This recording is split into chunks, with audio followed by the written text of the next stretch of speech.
윤석열 대통령 탄핵 심판 변론이 어제로 마무리되면서 이제 선고를 향한 헌법재판소 재판관들의 시간만 남겨두게 됐습니다. 당장 오늘부터 평의에 돌입하는데 마흔역 재판관 후보자 임명 여부가 선고 일정에 변수가 되지 않을지 관심이 모이고 있습니다. 취재기자 연결해서 자세한 내용 알아봅니다. 송재인 기자. 네, 헌법재판소입니다. 네, 윤 대통령 탄핵 심판 관련 재판관들의 평의는 당장 오늘부터 진행되는 거죠?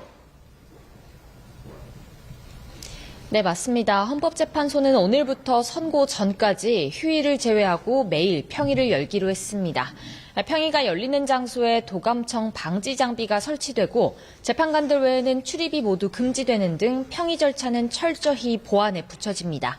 전례대로 이번 사건 주심을 맡은 정형식 재판관이 먼저 쟁점을 살펴 의견을 내게 될 예정인데요. 비상계엄의 위헌성과 함께 중대한 정도가 대통령을 파면에 이르게 할 만큼인지가 핵심입니다. 이후에는 최근에 임명된 재판관부터 문영배 헌재소장 권한대행까지 차례로 의견을 밝히고 판결과 결정물 작성 등의 절차가 진행될 계획입니다. 선고 날짜는 2, 3일 전에야 나올 전망인데 현재로서는 2주 뒤인 다음 달 중순이 유력합니다. 네, 그리고 내일은 헌재가 마흔역 재판관 후보자 관련 권한쟁의 심판 선고도 내리죠? 네, 내일 오전 10시로 예정돼 있습니다. 앞서 최상목 대통령 권한대행은 국회가 선출한 새 재판관 후보자 가운데 마흔역 후보자는 여야 합의가 확인되지 않았다는 이유로 임명을 보류했습니다. 이에 우원식 국회의장은 국회의 헌재 구성권, 재판관 선출권 침해라며 권한쟁의 심판을 청구했죠. 헌재는 앞서 지난 3일 이 사건 결정을 선고하려 했지만 변론을 재개해달라는 최대행 측 요청을 받아들인 끝에 내일 선고를 앞두고 있습니다. 청구 절차의 적법성과 함께 최대행이 마 후보자를 임명하지 않은 게 꼭 해야 할 일을 하지 않은 일에 해당하는지가 핵심 쟁점입니다. 특히 내일 선고에 관심이 쏠리는 건 윤 대통령 탄핵 심판에 미칠 영향 때문인데 경우의 수가 여러 가지죠. 네, 만약 헌재가 각하나 기각 결정을 내린다면 탄핵 심판 선고 일정의 영향은 별달리 없을 전망입니다. 하지만 위헌이라는 결론이 내려지고 헌재의 판단대로 최대행이 마 후보자를 임명해서 구인 체제가 되는 경우에는 변수로 작용할 가능성이 없진 않습니다.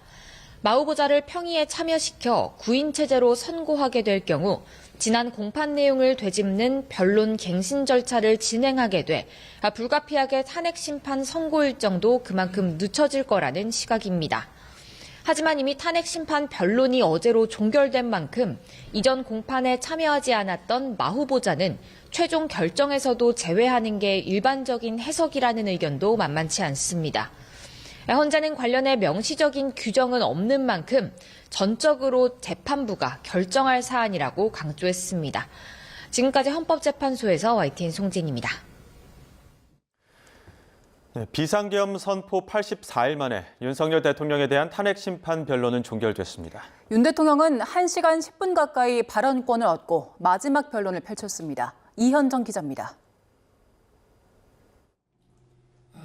12.3 비상계엄 선포 84일 만에 윤석열 대통령에 대한 탄핵 심판 변론이 마무리됐습니다.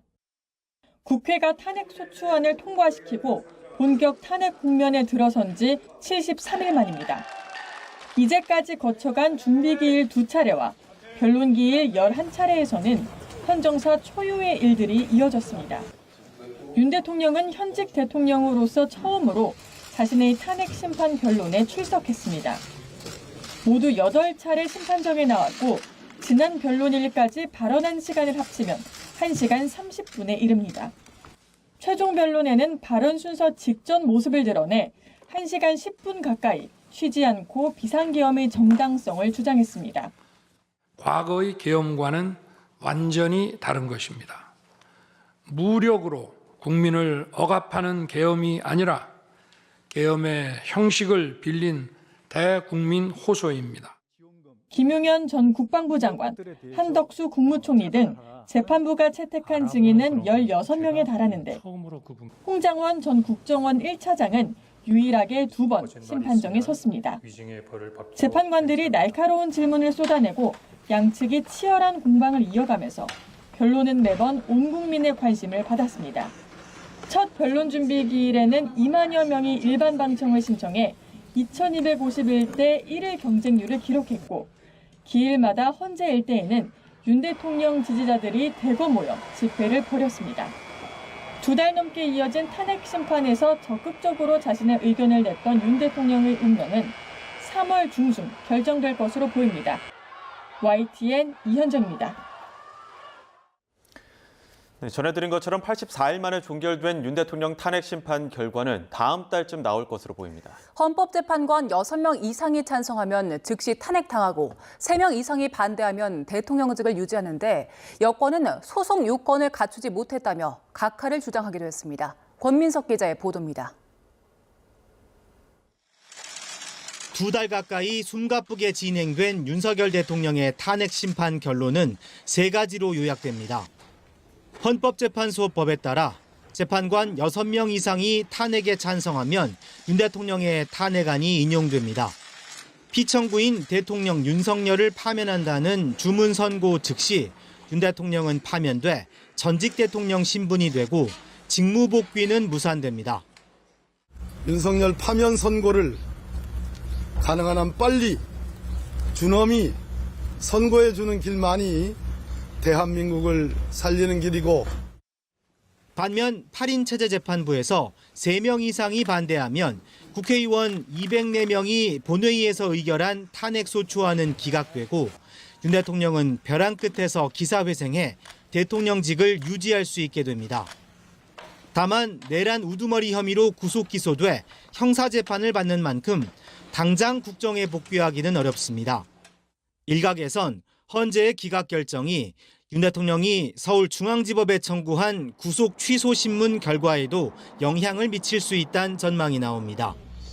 이 밖에 여권에선 민주당이 탄핵소추 사유에서 형법상 내란죄를 철회했다며 헌재가 인용이나 기각 여부를 판단하지 않고 심판을 끝내는 각하 요구도 나왔습니다.